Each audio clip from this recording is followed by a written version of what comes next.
Génibet, Paris-Picanly. En ce moment, profitez de 250 € de bonus de bienvenue. Bonjour à toutes et bonjour à tous, direction Enghien pour la réunion principale de ce samedi 13 juillet. Nous évoquerons dans la première partie de l'émission le Quintet Plus Top 5 Génibet et dans la deuxième, j'aurai des infos à vous transmettre pour Enghien bien sûr et on parlera également de Dieppe réunion 3, de Longchamp réunion 4 qui propose une réunion très intéressante, une réunion de gala, sans oublier des infos pour la réunion 5 au Sable d'Olonne puisque j'ai pu discuter avec des entraîneurs y participant. D'ailleurs à cet effet, sachez que des interviews sont disponibles gratuitement sur canaturf.com. Sachez également que vous pouvez partager ce programme et le liker, vous le savez, c'est possible via nos différents supports sociaux. Sachez également que notre partenaire Génibet vous offre une offre à l'inscription de 250 €, une offre auquel vous pouvez également avoir droit à 10 € supplémentaires avec le code Stéphane10. Donc n'hésitez pas à profiter de ces avantages promotionnels. Pour ce quintet à Enghien, samedi 13 juillet, le prix du Palais de Chaillot, j'aime beaucoup le numéro 1, c'est Happy Danica. C'est la moins riche de la course, mais certainement pas la moins douée. Elle compte 9 tentatives dans les quintets, résultat 4 victoires et 2 places. Elle est redoutable lorsqu'elle évolue pieds nus. Elle a couru 11 fois en étant déférée les 4 pieds ou alors plaqué des antérieurs ou encore déféré les postérieurs, et en 11 sorties allégées dans sa ferrure, elle a signé 9 podiums, dont 7 succès. Des statistiques qui suffisent à elle-même pour lui conférer ici une première chance, d'autant qu'elle a déjà gagné sur le tracé proposé. Numéro 1, Happy Danica, efficace pieds nus, s'annonce à mon avis comme une base de jeu, et pourquoi pas la lauréate de cette course. Je lui poserai principalement notre jument, le numéro 12, Arlette Gemma, qui a signé 2 probantes victoires le mois dernier, mois de juin, sur les promenades de Paris-Vincennes. La dernière fois en Enghien, elle n'a pas bénéficié du meilleur des parcours. Elle trouve ici l'occasion de reprendre le cours de ses bonnes prestations. Numéro 7, Gibus, un cheval confirmé à ce niveau.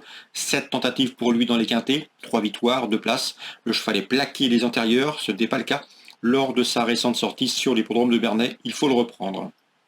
J'ai ensuite retenu le numéro 14, Floréal, un compétiteur de qualité. N'oubliez pas qu'il avait remporté en début d'année à Cagnes-sur-Mer le toujours convoité prix de la Côte d'Azur. Ici, il sera pieds nus, l'engagement est bon. Il devrait répondre présent. C'est un cheval assez complet, capable d'aller devant, comme de bien finir. Ensuite, j'ai retenu le 5, Golderpay, le 13, Hidalgo de Noé, et le numéro 11, Félix Dubourg. Ils se connaissent bien. Ils ont été respectivement affichés 3e, 6e et 5e du quintet prix Pitia disputé fin mai sur l'hippodrome de Paris-Vincennes. Et à mon avis ici, dans ce lot, ils peuvent une nouvelle fois lutter pour les places. Ils étaient battus ce jour-là, fin mai à Vincennes, par un certain In Excess Bleu, qui serait parti grand favori dans cette compétition.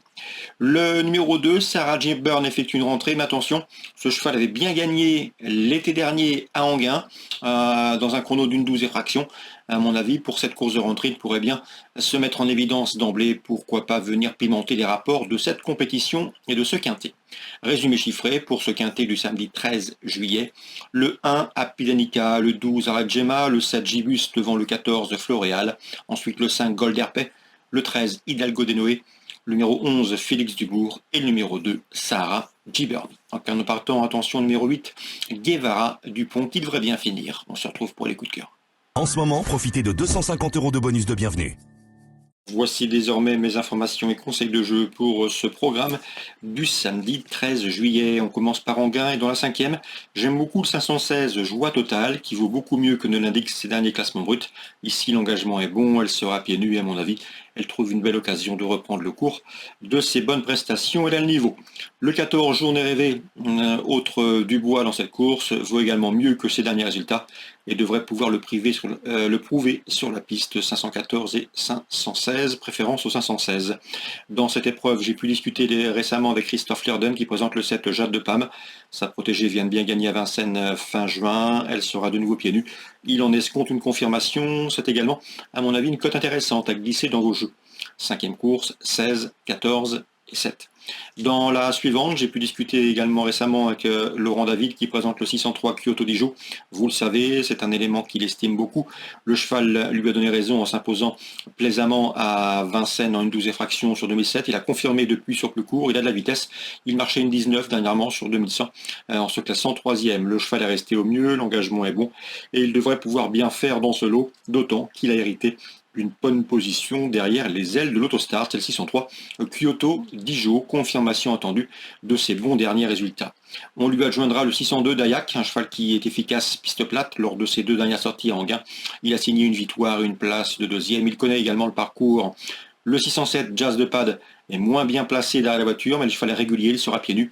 Il devrait une nouvelle fois lutter pour les bonnes places. 6e course, le 3, le 2 et le 7.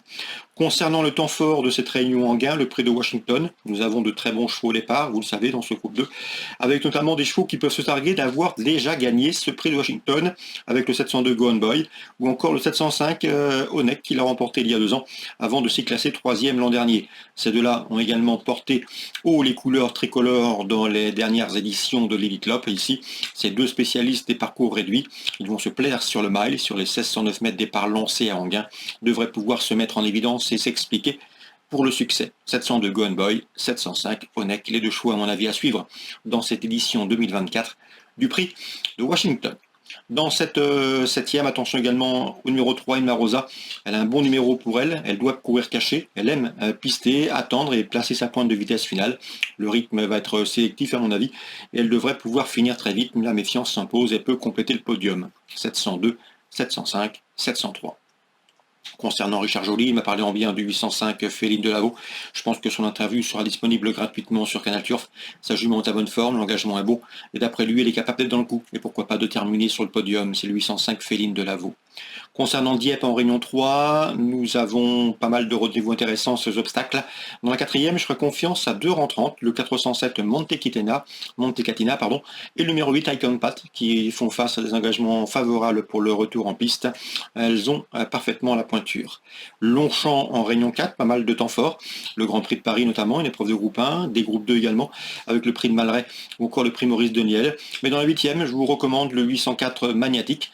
Son mentor André Fabre lui en a déniché ici un engagement idéal, une course à condition pour des Gentleman Riders. Il sera confié à Florent Guy, qui compte pas moins de 15 cravages d'or dans ce rang des pilotes amateurs, des Gentleman Riders.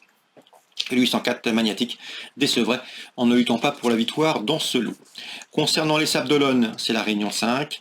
Dans la première, j'ai pu discuter avec Valentin Poupiot. Son interview est disponible sur canalturf.com, ne vous en privez surtout pas. Il est confiant que le 106 Hippie du Braille, d'après lui, sa jument est parfaitement capable de jouer les premières places. Je lui poserai principalement le 1, Heureuse Duval. Au mieux, comme on atteste son dernier classement, est bien placé au premier poteau, 106 et 101. Dans la 5e, Yvan Gauthier présente le 506 Idole du Rif. C'est une jument qu'il aime bien, qu'il a préservée. Elle monte en puissance, son dernier résultat est bon.